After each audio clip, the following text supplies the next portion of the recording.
हिमाचल प्रदेश में 7वें चरण में चुनाव होने जा रहे हैं और 1 जून को यानी कि कल वोटिंग होगी। और क्या क्या तैयारियां चुनाव आयोग की ओर से की गई है, हमारे साथ विशेष बातचीत के लिए मुख्य निर्वाचन अधिकारी मनीष गर्ग जी खुद मौजूद हैं। सर, सबसे पहले जानना चाहेंगे कि कल वोटिंग होने जा रही है तो क्या क्या तैयारियां की गई हैं? जी बिल्कुल, जो कल हमारे यहाँ वोटिंग होनी है यानी 1 जून को जो वोटिंग होनी है उसके लिए पूरी तैयारियां कर ली गई हैं। हमारी ऑलमोस्ट सभी पोलिंग पार्टीज जो हैं अपना मटेरियल प्राप्त कर चुकी हैं और लगभग सभी पार्टीज अपने गंतव्य पोलिंग स्टेशन पर पहुंच गई हैं। हमारी कुल पोलिंग टीम्स जो हैं वो 7,992 हैं जितने पोलिंग स्टेशन हैं। ऑलमोस्ट 7,000 ऑलरेडी पहुंच चुकी हैं, उनकी कंफर्मेशन आ चुकी है। शेष जो निचले इलाके हैं, ऊना, हमीरपुर और सिरमौर का कुछ एरिया, उसमें अभी पोलिंग पार्टीज जा रही हैं।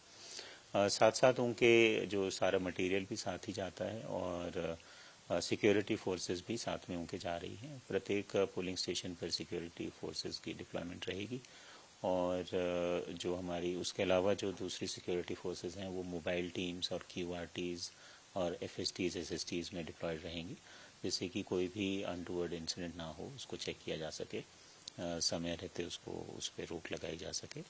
तो इसी प्रकार जो है वो पूरी तैयारी हमारी है। कम्युनिकेशन नेटवर्क भी हम लोगों ने पूरा टेस्ट कर लिया है और जो डिपार्टमेंट ऑफ टेलीकॉम और टेलीकॉम सर्विस प्रोवाइडर्स को निर्देश दिए गए हैं, टेलीकॉम नेटवर्क जो है वो सुदृढ़ रहे। उसी प्रकार बिजली विभाग को भी कहा गया है कि इलेक्ट्रिसिटी सप्लाई किसी प्रकार से बाधित ना हो किसी भी पोलिंग स्टेशन पे, और पोलिंग स्टेशंस पे भी जो इंतजाम करने होते हैं, ड्रिंकिंग वाटर फैसिलिटी, टॉयलेट्स वगैरह के, उनके लिए वो भी दुरुस्त किए गए हैं।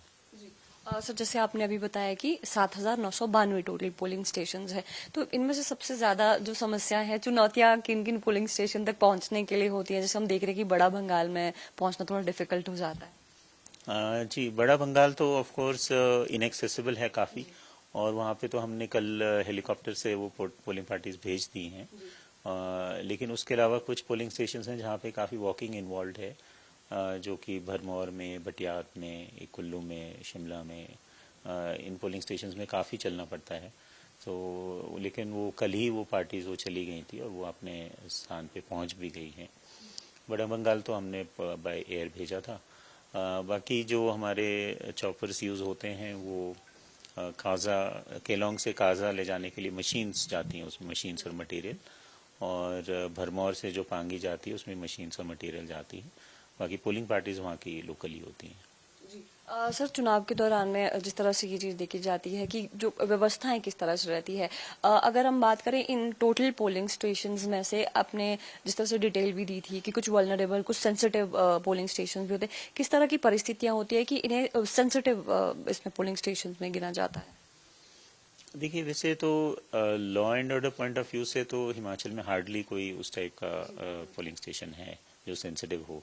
लेकिन एक क्राइटेरिया है जो क्रिटिकल पोलिंग स्टेशंस आइडेंटिफाई करने के लिए, तो वो बेसिकली एक पास्ट एक्सपीरियंस के हिसाब से किया जाता है। जो कुछ तो उसमें स्टेटिस्टिकल पैरामीटर्स हैं कि वोटिंग परसेंटेज को लेके और वन साइडेड वोटिंग को लेकर, इस टाइप के पैरामीटर्स हैं।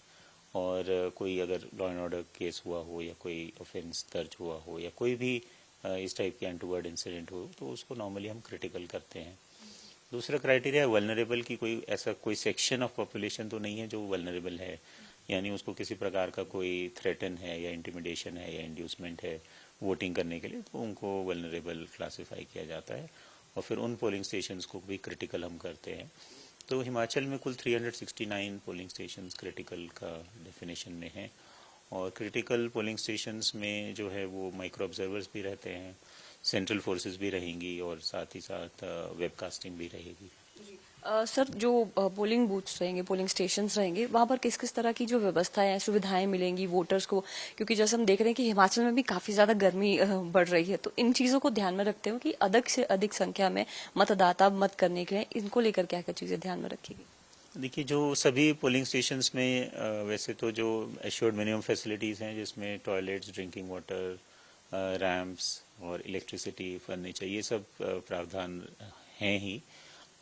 लेकिन जो हमारे जो गर्म एरियाज़ हैं जहाँ पे गर्मी की ज़्यादा पड़ती है, उनमें शेड्स का प्रावधान है और drinking water of course normal से थोड़ा ठंडा पानी वहाँ पे मिले, ऐसी हम प्रयास कर रहे हैं। और ORS किट्स, मेडिकल किट्स वगैरह वहाँ पर उपलब्ध हों, और जो वोटर्स के लिए थोड़ा सा डूज एंड डोंट्स भी हैं, वेटिंग स्पेस हो। सो जो हीट वेव वाले एरियाज़ हैं उसमें इस टाइप के एडिशनल अरेंजमेंट्स हैं। लेकिन मुझे जैसा लग रहा है मौसम की, ऐसा लग रहा है कि थोड़ा हीट वेव थोड़ा सबसाइड हो रहा है, तो उम्मीद है कि कल मौसम अच्छा रहेगा। और टाइमिंग्स भी बहुत कंफर्टेबल हैं, 7 AM से शुरू है और शाम को 6 PM तक है। तो मॉर्निंग में तो नॉर्मली ठीक रहता है, तो मुझे उम्मीद है कि कल अच्छा रहेगा और लोग आएंगे बड़ी संख्या में। क्योंकि जैसे दूसरे राज्यों में हम देख रहे हैं वहाँ पर एक स्पेशली ऐप वहाँ पर उनको सुविधा के लिए दी गई है, जिसमें वो देख सकते हैं कि मेरा नंबर कब आएगा या मुझे कब वोट डालने के लिए जाना है, कितनी लंबी लाइन लगी है। क्या इस तरह की व्यवस्था भी हिमाचल में यहाँ पे हम हमारे को आवश्यकता नहीं ऐसी महसूस हुई, क्योंकि हमारे जो पोलिंग स्टेशंस हैं एक तो बहुत स्प्रेड आउट हैं, मतलब नज़दीक हैबिटेशंस के काफ़ी पास हैं। और जो वोटर इन्फॉर्मेशन स्लिप हमने डिस्ट्रीब्यूट किए हैं उसमें BLOs के कॉन्टैक्ट नंबर्स तो हैं ही, और जो लोगों को आइडिया होता है कि कितने वोटर्स हैं। और अदरवाइज क्योंकि वो स्टेटस जो है वो चेंज होता रहता है बार बार, तो अगर अभी स्टेटस है कि इतना वेटिंग है और कोई आदमी वेट करे, और या अभी स्टेटस आए कि बहुत कोई वेटिंग नहीं है, कि 0 हो गया सपोज क्यू, एंड आदमी वहाँ पे पहुँच जाए और पता चले कि इतनी देर में आ गए लोग, थोड़ा अनसर्टेनिटी रहती है। तो हमने इस टाइप का ये अटेम्प्ट नहीं किया है इस बार। तो इस बार टारगेट क्या रखा गया है सर? क्योंकि पिछली बार अगर हम देखें तो कितना परसेंटेज गई है वोटिंग, और इस बार के लिए क्या टारगेट रखा गया कि इतनी परसेंट जो वोटिंग है वो होनी चाहिए? लोकसभा में तो हमारी 72.42% थी 2019 में, और पिछले विधानसभा 2022 में 76% थी। तो हमारा पहला प्रयास तो यही है कि हमें वो जो गैप है उसको ख़त्म करना है, और एटलीस्ट 76 वहाँ तक तो हमें पहुँचना ही पहुँचना है। कोई ऐसा रीज़न नहीं है कि अगर विधानसभा चुनाव में लोग आके वोट दे रहे हैं तो लोकसभा में आके क्यों नहीं दे रहे। तो हमारा पूरा प्रयास है वैसे कि हम इसको और आगे लेके जाएं। So let's see. क्योंकि कर्मचारियों के ऊपर विशेषकर जिस दिन वोटिंग होती है तो वो ऐसा छुट्टी की तरह देखते हैं कि चलो आज आराम से घर पे रहते हैं या फिर कहीं घूमने निकल जाते हैं। ऐसे वोटर्स को आकर्षित करने के लिए या फिर उनकी वहां पर सुनिश्चितता की जाए वोटिंग के लिए, तो उसके लिए क्या इस बार प्रावधान किया गया? देखिए, हम तो मोटिवेट कर सकते हैं, कोई ऐसा मैंडेटरी प्रावधान तो नहीं है, लेकिन हम डेफिनेटली डिपार्टमेंट से ये पूछेंगे कि अगर उस दिन छुट्टी थी तो कितने कर्मचारी ने वोट दिया, वो अपना बताएं कि कितनों ने दिया कितनों ने नहीं दिया, तो वो हम डेफिनेटली पूछेंगे उनसे। सर, जो वोटर है उन्हें क्या क्या चीजें ध्यान में रखनी है, अपने साथ में लेकर चीजें लेकर आनी है, ताकि जब वो घर से वोट देने के लिए जब निकले तो वो कुछ ऐसा रह ना जाए जिसको लेकर उन्हें समस्या आ गया है? तो सबसे पहले तो उनको अपनी पोलिंग स्टेशन की लोकेशन सुनिश्चित करनी चाहिए। वोटर इन्फॉर्मेशन स्लिप उनके पास आई होगी तो वोटर लिस्ट में नाम होगा उनका, और उसमें पोलिंग स्टेशन की लोकेशन भी है। और अगर नहीं भी आई है तो वोटर हेल्पलाइन ऐप में वो अपना नाम से या एपिक नंबर से सर्च कर सकते हैं कि कहाँ पे उनका पोलिंग स्टेशन है। तो पहली तो ये चीज़ है, क्योंकि पोलिंग स्टेशन कई बार चेंज भी हो जाते हैं रेयर सर्कमस्टांसिस में। सो ऐसा ना हो कि वो एक जगह पहुंच जाएं और जहाँ पे पुराना था और नई जगह उनको जाना हो। तो पहले अपना पोलिंग स्टेशन ज़रूर चेक कर लें, चाहे तो वोटर इन्फॉर्मेशन स्लिप से या वोटर हेल्पलाइन ऐप के थ्रू। दूसरी चीज़ ये है कि अपने जो फ़ोटो आइडेंटिटी कार्ड लेके जाएं, एपिक लेके जाएं, और एपिक नहीं है तो जो 12 alternate documents, photo, identity cards commission ने प्रिस्क्राइब किए हैं उनमें से कोई लेके जाएं। और तीसरा चीज़ ये कि मोबाइल लेके ना जाएं, क्योंकि मोबाइल जो है वो पोलिंग स्टेशन में नहीं ले जा सकते हैं।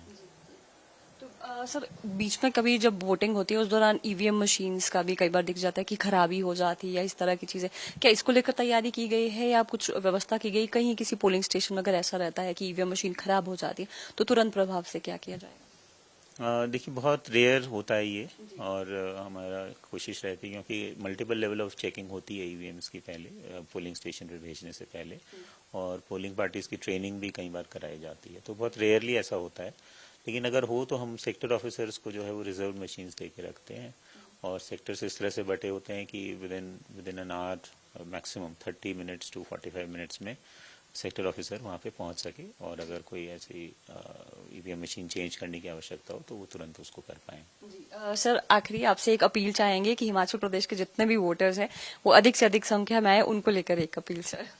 अपील तो यही है कि अब कल का दिन है, काफ़ी लंबा अपने इंतज़ार किया है वोट डालने के लिए और अब अच्छा मौका है, कल जाके अपने वोट का प्रयोग करें, मत का प्रयोग करें। 1 जून 7 AM to 6 PM ये याद रखें और ज़रूर बड़ी से बड़ी संख्या में आके अपना वोट दें। धन्यवाद। बहुत बहुत शुक्रिया सर बातचीत के लिए। Thank you. जी, तो जिस तरह से इन्होंने कहा है कि कल 1 जून के दिन मतदान होना है हिमाचल प्रदेश में, इसीलिए आप लोग अपने घर से बाहर निकले, अपने कर्तव्य का पालन जरूर करें क्योंकि आपके पास यही एक मौका है और आप कह सकते हैं कि देश में एक जो सरकार बदलने का नेतृत्व किसे देना है ताकि अगले 5 साल के लिए आप अपनी सरकार को न कोसे, इसीलिए कल के दिन घर से बाहर निकलिए, अधिक से अधिक संख्या में अपना वोट जरूर दीजिए। शिमला से कैमरा पर्सन कार्तिक ठाकुर के साथ मैं रेशमा कश्यप, डेली पोस्ट पंजाब हरियाणा हिमाचल।